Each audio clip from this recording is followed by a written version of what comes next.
Hi, this is a video series where I read poems based on the Eucharistic miracles that St. Carlo Acutis collected.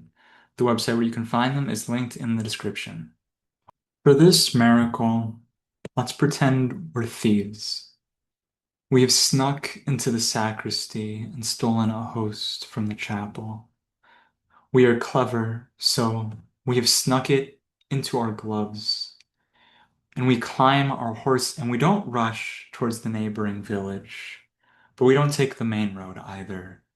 We choose a side road that passes through a valley, and all of a sudden, while the laborers are at their fields, our horse stops like a statue.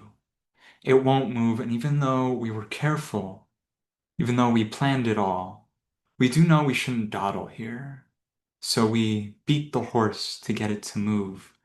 This horse needs to move and we're hitting it and hitting it, but this only gets the attention of the laborers who, not knowing any better about what we've done, are now trying to help us move our horse. And we're not sure what happened or how, but after everybody together was stumped and sure that this horse was never going to move again due to its stubborn nature, this horse sprints into a wild gallop, and that takes all our might just to stay on. And we don't even know it, but we dropped the host back there. We don't know it, but it slipped out of our gloves, and the laborers, they don't notice it either at first. They go back to their fields, and it's only days later when the kindly woman, Mrs. Scheck, passes this spot that she notices the host encircled in a strong light, and the news breaks, and the realization comes, and a chapel is built in God's honor. Eucharistic Miracle of Weiten-Raxendorf, Austria, 1411. A horse as still as a statue shoots into a gallop, leaving you on the road alone, long enough for the thief to be untraceable to the townsfolk. Who would have held Peter's blade for justice? The thief held you in his palm.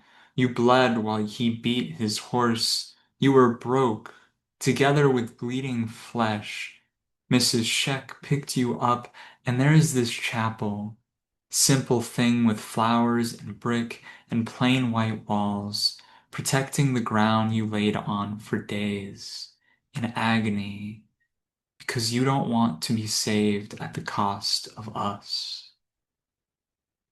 I want you to imagine the times you felt most powerless to support the people that you love.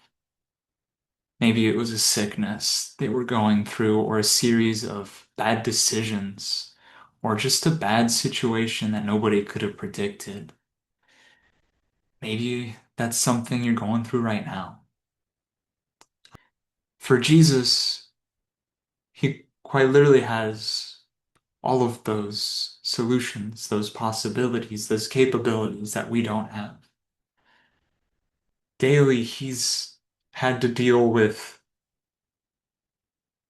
being there for every single one of us because he loves us, but with this depth of love that we've never given anyone in our life. Jesus feels that love for us, and he continues to reach out in his love for us, despite feeling that swallowing pain when we insist to choose on those harmful options. And this isn't so you start beating yourself up on mistakes. That's not the point here, because he'll take that suffering over and over again because it's not important to him. It's still painful, it's still difficult beyond our imagination, but it's only an incidental byproduct of that great love he has and will continue to have for us. Let me try and get it a little more concrete. Jesus is fully human and fully divine. Jesus is God in this little human body. He was divine when he was a kid too. It's like that was the thing. And he had to sit there and see all these adults failing and suffering while he could do nothing about it because he was a child and that wasn't his place. Jesus had to play with the kids his age and see how they grew, yes, in good, beautiful ways, but also in these pains as well, as they are in these situations that they don't have control or knowledge of. We often talk about Jesus on the cross or resurrected or ministering to us, but have you prayed over this reality? Jesus as a child, witnessing people in great difficulty and not being able to help, not because he was incapable of doing so, but because he wasn't allowed to do. Because what reasonable adult would lay all their burdens on a child they've just met? What person among us would lay all their burdens on a stranger just because they say they love us? This is the reality that Christ dealt with as a child before his ministry, as well as during his ministry in adulthood. Rejected time and again because he was considered nothing but a passerby or a child, or just maybe he was a friend, but he wasn't considered that close, not that level, close enough to take all the burdens. This is the reality of Jesus' childhood, a reality he understood intimately. It's a reality we witness more deeply in the Gospels when we see his ministry and his betrayal, but it's never not been there. It's not like it just started and then he had it for 3 years and then it was every day. It's every day he's knew it. He's known it. He's lived this out daily, continually in our relationships with him. And again, that might break your heart, but he still rejoices. He loves. He seeks us out recklessly. He's, in that sense, like a child, crying just in complete, inconsolable pain for that 1 minute and then able to just rejoice and see the beauty of the world in the next. That is the kind of love that he has for us. And he doesn't give up on us. He remains open. He remains waiting to take hold, for us to take hold and accept. So what I'm asking now is, are you going to accept that kind of love? Are you ready to love and to be loved on that sort of a level? I don't think any of us are. I'll be honest.